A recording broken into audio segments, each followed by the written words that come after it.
This program is sponsored by Disha Foundation. जी हाँ, FM rainbow पर फिर हाजिर है आपका दोस्त एसआर यानी संतोष राव, लेकर दिशा फाउंडेशन की विशेष प्रस्तुति दिशा।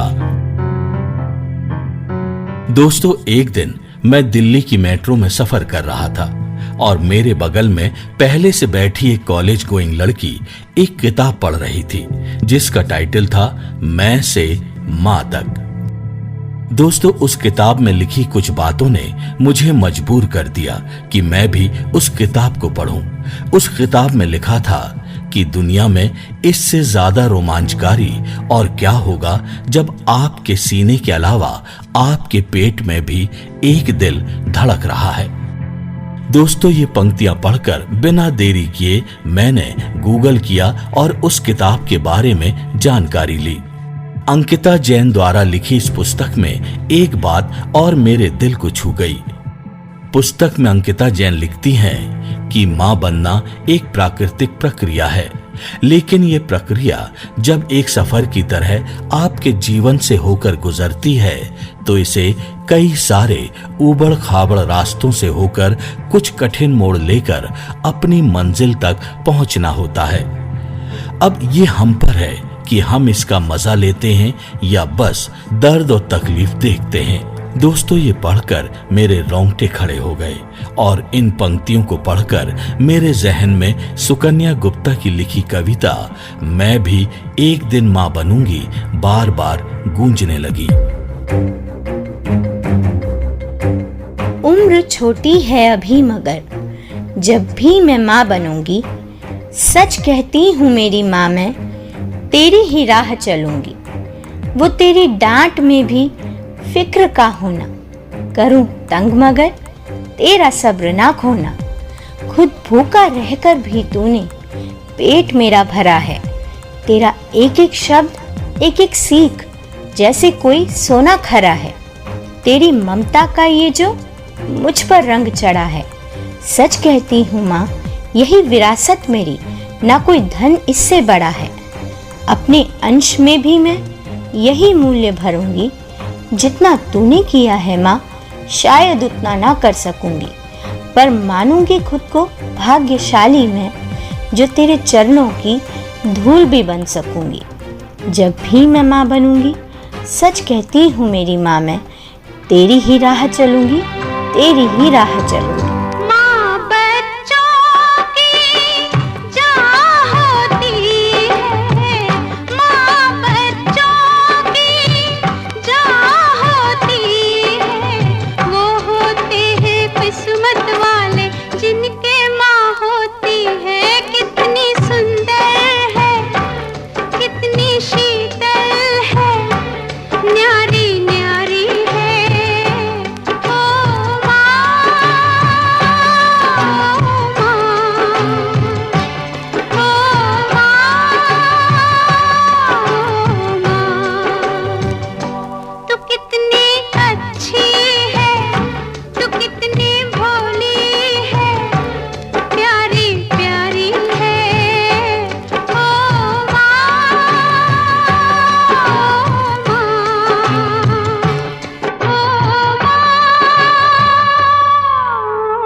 दोस्तों, मां बनना एक लड़की का सबसे बड़ा सौभाग्य होता है, लेकिन मातृत्व के इस सुखद अनुभव के बीच महिलाओं को कई तरह की परेशानियों का सामना करना पड़ता है।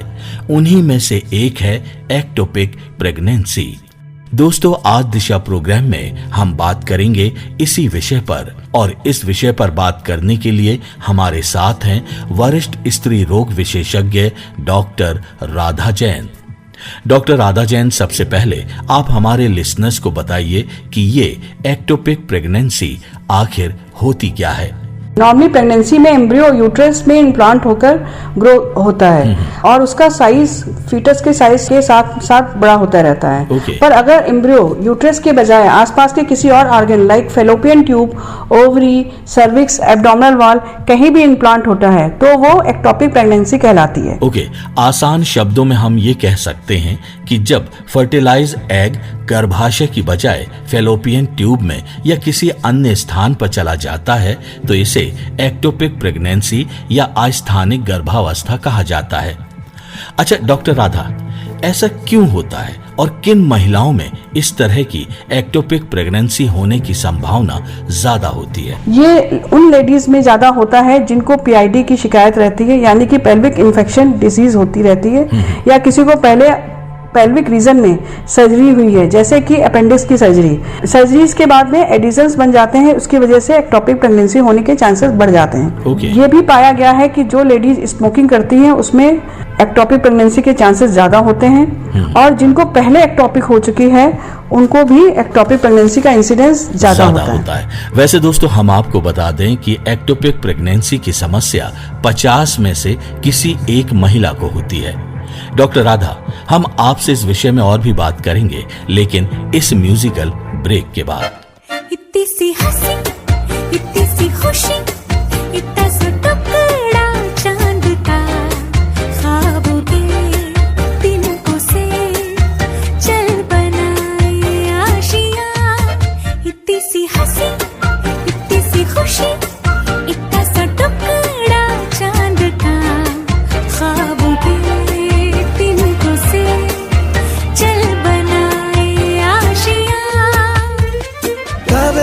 पाँव से आए हौले हौले जिंदगी, होठों पे उंगली चढ़ा के हम ताले लगा के चल गुमसुम तराने चुप के गाए, आधी आधी बात ले आजा दिल की ये ज़मीन, थोड़ा सा तेरा सा होगा थोड़ा मेरा भी होगा अपना ये आशिया।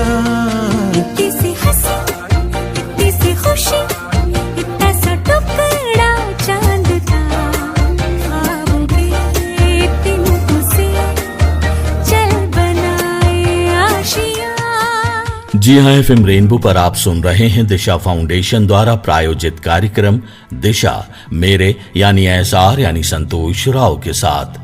और आज हम बात कर रहे हैं एक्टोपिक प्रेगनेंसी के बारे में और इस विषय पर हमसे बात कर रही हैं वरिष्ठ स्त्री रोग विशेषज्ञ डॉक्टर राधा जैन। डॉक्टर राधा, इस म्यूजिकल ब्रेक से पहले आपने बताया कि ये एक्टोपिक प्रेगनेंसी है क्या और ये किन महिलाओं में ज्यादा होने की संभावना होती है। एक बात बताइए कि एक्टोपिक प्रेगनेंसी के बारे में किसी महिला को कैसे पता चलेगा? If A ladies miss her period with a pen abdomen और साथ में स्पॉटिंग होती है तो उसमें एक्टोपिक प्रेगनेंसी होने के चांसेस होते हैं। सम टाइम ये अल्ट्रासाउंड की एक इंसिडेंटल फाइंडिंग भी होती है और कभी कभी ectopic pregnancy patient miss period के बाद में सीधे रप्चर एक्टोपिक करके आती है, यानी कि वो pen abdomen, severe pain abdomen के साथ और कभी कभी शॉक में हॉस्पिटल में एडमिट होती है आकर।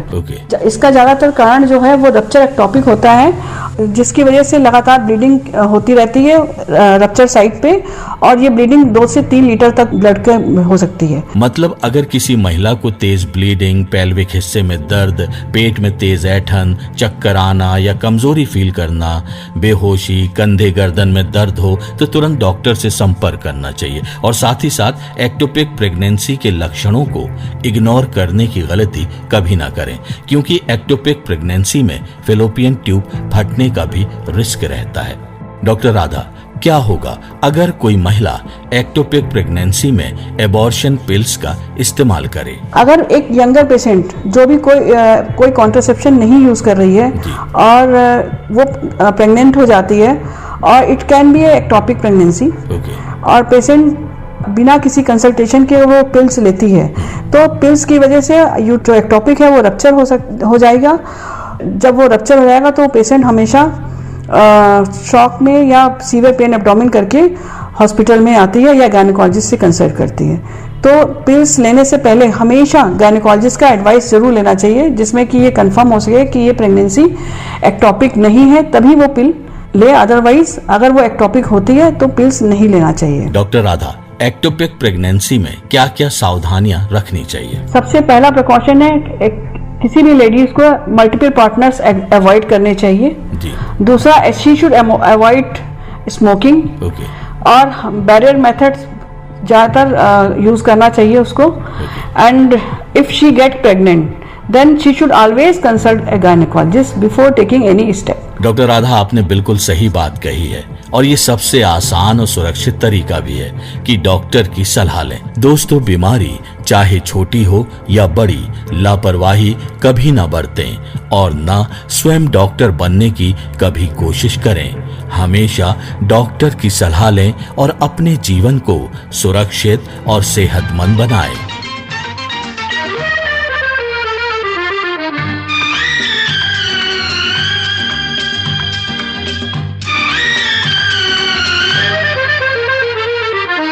खुशियाँ ही खुशियाँ हो दामन में जिसके, खुशियाँ ही खुशियाँ हो दामन में जिसके, क्यों न खुशी से वो दीवाना हो जाए।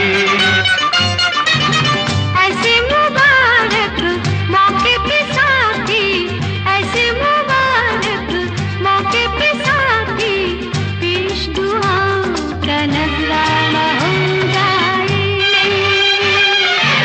खुशियाँ ही खुशियाँ हो दामन में जिसके, क्यों न खुशी से वो दीवाना हो जाए।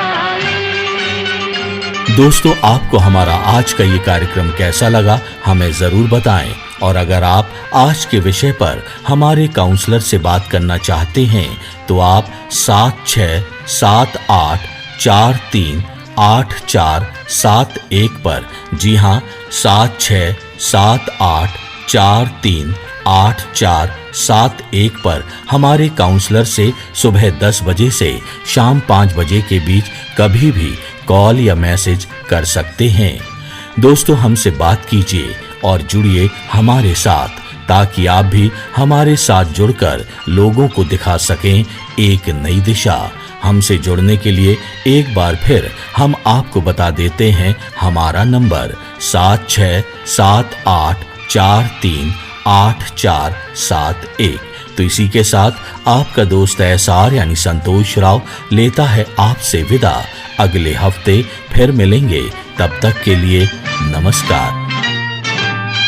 देश समझा हमको जमाना, शुक्र करो कि समझ तो गया, संग रहने का ख्वाब सुहाना, बन के हकीकत सच तो गया।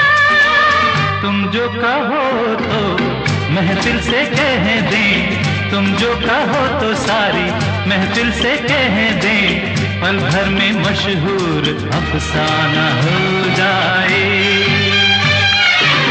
खुशियाँ ही खुशियाँ हो दामन में जिसके, क्यों न खुशी से वो दीवाना हो जाए। This program was sponsored by Disha Foundation.